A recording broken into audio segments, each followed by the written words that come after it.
So the question is it lust or is it love? We've all been down this road before.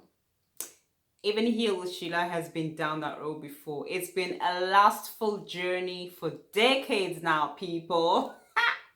But now I'm ready to dive into something real.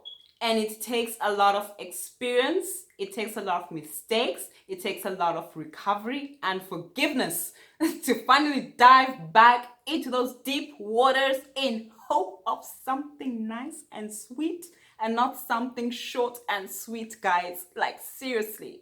So I definitely empathize, sympathize, like workerize with you guys out there because I have been there. So she asked me, how do you know whether it is lust or is it love? Okay.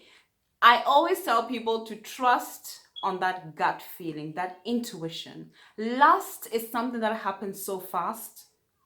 Like, okay, 1 minute, hey, how you doing? Next thing, clothes off. The sex is great. Good dick is on its way. But you're like, a few months down the line, you're like, how did we get here so fast? What's going on? I didn't see these habits. Like, something happens, you're just choop, out the door, onto the next. Now, what love does, love isn't always a bed of roses. Love takes a lot of patience. Love takes a lot of understanding. Well, you're not bound to be homies, soulmates, stage, whatever, twin flame desires and sensations, all those things. Love is gradual. Okay, love comes with friendship. Love comes with compassion. No, I mentioned love again, that comes with understanding. So there's always a different energy with love. Love is warm. Okay, but then the thing also is that we all define love differently. So now, if you grew up in an abusive household, or if you learned love independently on your own or from the movies that you watch, definitely your understanding and your concept of love would be different. So I always tell people, when it comes to love and defining love, define love according to what you feel and what you feel is right. Okay, if your father or your mother did not love the other the same way, or if love was pain in the sense that there was abuse in the relationship, mental abuse, physical abuse, sexual abuse, domestic abuse, you know internally that that is not love. You know, you have to love someone else the way you love yourself. But then another question rises: how sure are you that you love yourself? Are you loving yourself the right way? Or are you just letting someone, you are looking for love in all the wrong places and letting someone define what love is for you? So now, if you don't have this kind of inner love, there's no way anybody else is going to love you. So it's the same thing I talk about with inner happiness. I think I've been a strong advocate for inner happiness because you can never find happiness out there. Happiness comes from within. So if you're happy within, you can thrive in any and every situation that comes your way. So now you have to redefine yourself and reaffirm and speak beautiful, positive things into your life. I always say this in all my videos, guys. Do not forgive me because there's no end to this. Okay?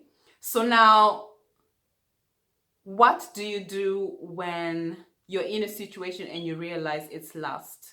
And it's not as easy to walk out as a lot of people claim it is. Like, if you can, run. The sex will be great. His big dick will be great. But don't confuse the size and the orgasms with what you deserve. Like, if you know you deserve better than that, you better delete, block, block, block, block, block everywhere and move on. Okay? Start loving yourself first before you love anyone else. Because if you don't, you'll easily mistake lust for love. So if you want to be talking more about what it is that you want out of life, what your desires are out of life, if your partner is not supportive of your dreams, your partner is not supportive of your desires, sure, some will come from a loving and advisory kind of stance, like you can accept that. But then if you feel that you're in a relationship with someone who is just suppressing you, demeaning you, devaluing you, and just doing all the D's, not humanity, including dictating you, like, and you feel it in your gut that this is not right, but you're just saying because, you know, like, you know, that is not what you deserve. Always fight for what you know and what you believe in and what you deserve. Okay, your life should not evolve out of, like, around this one person. What's the world population? Is it 3.9 billion or 3.7? I'm not so sure. So why are you going to let someone control you and just make you lose faith in yourself? And yet there's a whole population of people out there. Like, guys, seriously, see the bigger picture. I need to, like, I always try to practice what I preach. So even as I advise people, I'm also advising myself as well, because as an empath, we're always gullible to these kind of things. We always fall for, oh no, this person needs my love, this person needs my attention, this person needs my affection, this person needs everything from me, and I'll just drain myself out and just die a miserable death. No, you deserve much better. Love loves you. Love should love you back. Okay? If love is not loving you back, you better dump that ass and find yourself a new kind of love. Okay? If you have not found it anywhere, you have tried your luck everywhere, honey, take a break. Focus on you. Do what you have to do. The right person will come along. Okay? You don't go looking for love. Love finds you. As long as you stick that into your beautiful mind, as usual, beautiful things will start to happen.